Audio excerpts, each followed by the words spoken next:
어린 왕자 제6화, 제5화에 이은 연재 내용입니다. 먼저 구독과 좋아요 부탁드립니다.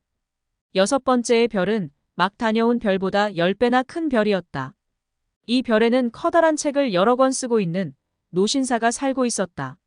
오, 탐험가가 오는군. 노신사는 어린 왕자가 오는 것을 보고 중얼거렸다. 어린 왕자는 테이블에 앉아 숨을 헐떡이고 있었다. 무척 먼 거리를 여행했던 것이다. 어디서 왔냐? 노신사는 어린 왕자에게 물었다. 저 큰 책은 뭐예요? 어린 왕자가 물었다. 여기서 뭘 하고 계세요? 난 지리학자야.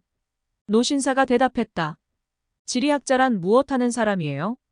지리학자란 바다나 강, 도시나 산, 그리고 사막이 어디 있는지 그걸 알고 있는 학자란다. 그것 참 재미있군요. 어린 왕자가 말했다. 정말 멋있는 직업을 가지고 계신 분을 만나게 됐군요. 그리고는 어린 왕자는 지리학자의 별을 둘러보았다. 어린 왕자는 이렇게 장엄하고 위험 있는 별은 본 일이 없었다. 당신의 별은 정말 아름답군요. 어린 왕자가 말했다. 그런데 여기에 바다가 있어요? 그런 건 몰라. 지리학자가 대답했다. 그래요? 어린 왕자는 실망했다. 그럼 산은 있나요? 그것도 몰라. 지리학자가 말했다. 도시와 강과 사막은요? 그것도 몰라. 그러면서 지리학자란 말이군요. 그야 그렇지. 지리학자가 말했다. 그러나 나는 탐험가는 아니야. 나의 별에는 단 한 사람의 탐험가도 없어. 그리고 밖에 돌아다니면서 도시나 강이나 산, 바다, 대양이나 사막 따위를 세는 것이 지리학자가 아니야. 지리학자는 중요한 일을 너무 많이 하기 때문에 그런 데를 어슬렁거리며 돌아다닐 수가 없어. 지리학자는 자기 방을 떠나지 않지. 그러나 지리학자는 자기 서재에서 탐험가가 오면 여러 가지 질문을 하여 그들의 여행 중에 기억나는 것을 기록해두지. 그리고 탐험가가 기억해서 말한 것 중에 흥미있는 것이 있으면 지리학자는 그 탐험가가 양심적인 사람인가 아닌가 조사시키는 거야. 왜 그렇게 하지요? 만일 탐험가가 거짓말을 하면 지리학자의 책이 엉터리가 될 테니 말이야.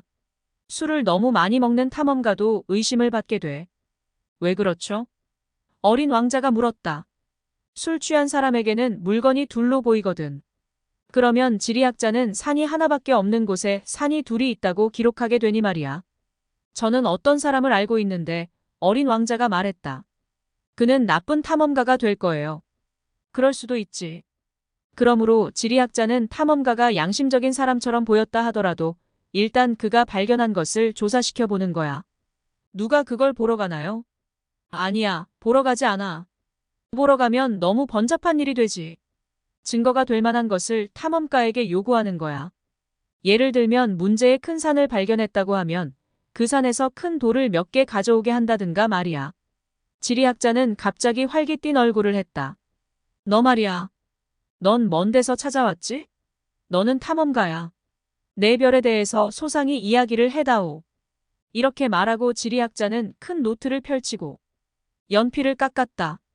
탐험가의 이야기는 우선 연필로 써두었다가 탐험가가 증거를 대면 비로소 잉크로 쓰는 것이다. 어떻지? 지리학자는 조급하게 물었다. 내가 사는 곳은 말이죠. 어린 왕자가 말했다. 별로 재미있는 곳은 못 되는데요. 아주 작은 별이지요. 화산이 셋 있는데 둘은 활화산이고 하나는 사화산이지요. 이 사화산은 언제 폭발할지 몰라요. 그건 알 수 없겠군. 지리학자가 말했다. 꽃도 한 송이 있어요. 꽃 이야기 같은 건 기록 안 해. 지리학자가 말했다. 왜요? 내 별에서는 그 꽃이 제일 아름다운 것인데. 꽃은 기록 안 해. 지리학자가 말했다. 왜냐하면 꽃은 덧없는 것이니까. 덧없다는 것은 무슨 뜻이지요? 지리책은 지리학자가 말했다. 모든 책 중에서 가장 중요한 것을 담고 있어. 유행에 뒤떨어지는 일은 절대로 없지. 산이 자리를 옮기는 일도 없고 바닷물이 마르는 일도 거의 없지. 우리는 영원히 변치 않는 것을 쓰는 거야. 하지만 사화산이 다시 소생할 수도 있잖아요. 어린 왕자가 말을 가로막았다. 덧없다는 말이 뭐예요? 화산이 죽어있든 살아있든 우리에게는 마찬가지야. 지리학자가 말했다. 우리에게 중요한 것은 그 산이야. 산은 변하는 일이 없으니까 말이야. 하지만 덧없다는 그 말이 무슨 말이죠? 어린 왕자가 다시 물었다. 어린 왕자는 한 번 묻기 시작하면 답을 얻을 때까지 묻지 않고는 못 견디는 성미였다.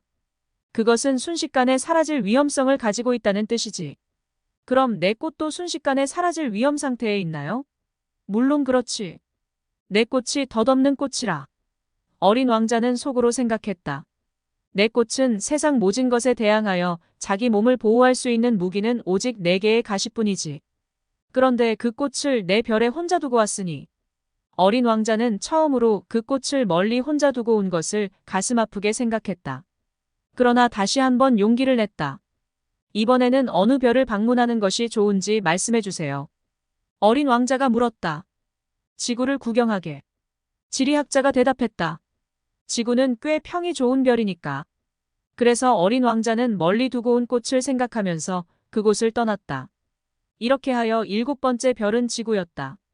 지구는 보통 별과는 달랐다. 그곳에는 111명의 왕, 분명히 흑인 왕까지 넣어서 7,000명의 지리학자, 90만 명의 실업가, 750만 명의 술고래, 3억 1,100만 명의 젠체하는 사람들, 즉 모두 합해서 약 20억의 어른들이 살고 있었다. 지구가 얼마나 큰가를 여러분에게 알려주려면 전기가 발명되기 전까지 6대륙 전체에 가로등을 켜기 위해서 46만 2,511명이라는 정말 엄청난 수의 불 켜는 인부들이 있어야 했던 것을 이야기하는 게 좋겠다. 좀 떨어진 곳에서 보니 그것은 정말 굉장한 광경이었다. 이 대집단의 움직임은 마치 오페라에서 춤추는 무희들처럼 질서정연했다. 처음에 뉴질랜드와 오스트레일리아의 인부들 차례가 되자 그들은 일제히 가로등에 불을 붙이고는 자러 갔다. 다음에는 중국과 시베리아의 인부들이 춤곡에 발을 맞추며 나타났다가는 무대 뒤로 손을 흔들며 사라졌다. 그 다음에는 러시아와 인도의 차례가 되었고 그 다음은 아프리카와 유럽의 인부, 다음은 남미의 인부, 그 다음은 북미의 인부가 나타났다. 그들은 단 한 번이라도 무대에 나타나는 순서를 바꾸는 일이 없었다. 그것은 정말 장엄한 광경이었다. 다만 북극에 하나밖에 없는 가로등을 책임지고 있는 사람과 남극에 하나밖에 없는 가로등에 불을 켜는 그의 동료 2사람만이 힘든 일도 걱정도 없이 지내고 있었다. 그들이 바쁘게 일하는 것은 1년에 2번뿐이었다. 사람은 재치 있게 굴기를 원하면서 때때로 진실을 약간 벗어난 거짓말을 한다. 나는 불 켜는 인부 이야기를 여러분들에게 했지만 내가 전적으로 정직했다고는 생각하지 않는다. 어쨌든 지구를 모르는 사람들에게 내가 말하는 이야기는 지구에 대한 그릇된 생각을 줄지도 모르지만 그런 위험을 무릅쓰고 나는 대담하게 이야기할 수밖에 없다. 인간이 지구에서 차지하는 지역은 극히 좁다. 지구 표면에 살고 있는 20억 인간들이 어떤 큰 모임에 모일 때처럼 모두가 어떤 장소에 밀집해 반듯하게 서 있는다면 길이 20마일, 폭 20마일 되는 광장에 충분히 들어갈 수가 있다. 또 태평양의 조그마한 섬 하나에 모든 인간들을 다 쌓아 올릴 수도 있다. 이렇게 말하면 어른들은 물론 거짓말이라고 생각할 것이다. 그들은 넓은 장소를 차지하고 있는 것으로 생각하고 있다. 어른들은 바오밥처럼 자기를 제일이라고 생각하고 있다. 그러므로 여러분들은 어른들에게 충고하려면 계산을 하라고 해야 한다. 어른들은 숫자를 숭배하기 때문에 그 말만 하면 여간 기뻐하지 않을 것이다. 그러나 여러분들은 이런 쓸데없는 일로 시간을 낭비해서는 안 된다. 그것은 정말 쓸모없는 일이다. 이 말만은 자신 있게 할 수 있다. 어린 왕자가 지구에 도착했을 때 한 사람도 눈에 띄지 않아 무척 놀랐다. 자기가 딴 별에 잘못 들어온 것은 아닌가 걱정하고 있었는데 달빛을 닮은 금빛 뱀이 반짝반짝하며 모래 위를 지나가고 있었다. 안녕하세요. 어린 왕자가 공손히 인사했다. 안녕. 뱀이 말했다. 내가 내려온 이 별이 무슨 별이지? 어린 왕자가 물었다. 이것은 지구야. 여기는 아프리카이고 뱀이 대답했다. 아, 그래. 그럼 지구에는 사람들이 없는가 보지? 이곳은 사막이야. 사막에는 아무도 없지. 지구는 굉장히 커. 뱀이 말했다. 어린 왕자는 돌에 앉아 하늘을 쳐다보았다. 과연 어린 왕자가 말했다. 하늘에서 별이 빛나는 것은 우리 모두가 언젠가는 우리 자신의 별을 찾아가도록 하기 위함일까? 내 별을 봐. 바로 우리 머리 위에서 빛나고 있군. 그런데 어쩌면 저리도 멀까? 참 아름다운 별이구나. 뱀이 말했다. 여기는 무엇하러 왔지? 너는 참 묘한 동물이구나. 손가락처럼 가느다랗고. 나는 어떤 꽃과 좀 다투어서. 어린 왕자가 말했다. 채, 뱀이 어이없다는 듯이 말했다. 얼마 동안 침묵이 흘렀다. 인간들은 어디 있지? 이윽고 어린 왕자가 대화를 이었다. 사막이란 곳은 무척 쓸쓸하구나. 인간들이 있는 곳도 역시 쓸쓸해. 뱀이 말했다. 어린 왕자는 뱀을 한참 동안 물끄러미 바라보았다. 너는 참 묘한 동물이구나. 어린 왕자가 이윽고 말했다. 손가락처럼 가느다랗고. 그러나 나는 왕의 손가락보다 더 강해. 뱀이 말했다. 이 말에 어린 왕자는 빙긋 웃었다. 너는 그렇게 세지 못해. 너는 발도 없잖아. 여행도 할 수 없어. 그러나 당신을 멀리 데려다주는 일이라면 배 같은 건 나를 당할 수 없지. 뱀이 말했다. 뱀은 어린 왕자의 발목을 마치 금팔찌같이 돌돌 감았다.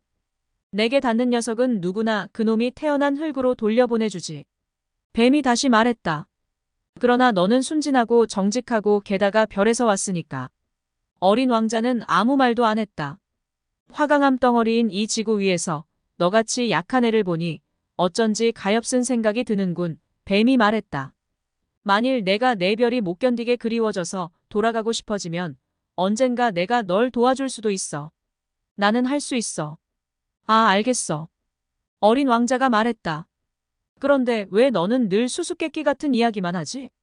수수께끼는 내가 전부 풀어. 뱀이 말했다.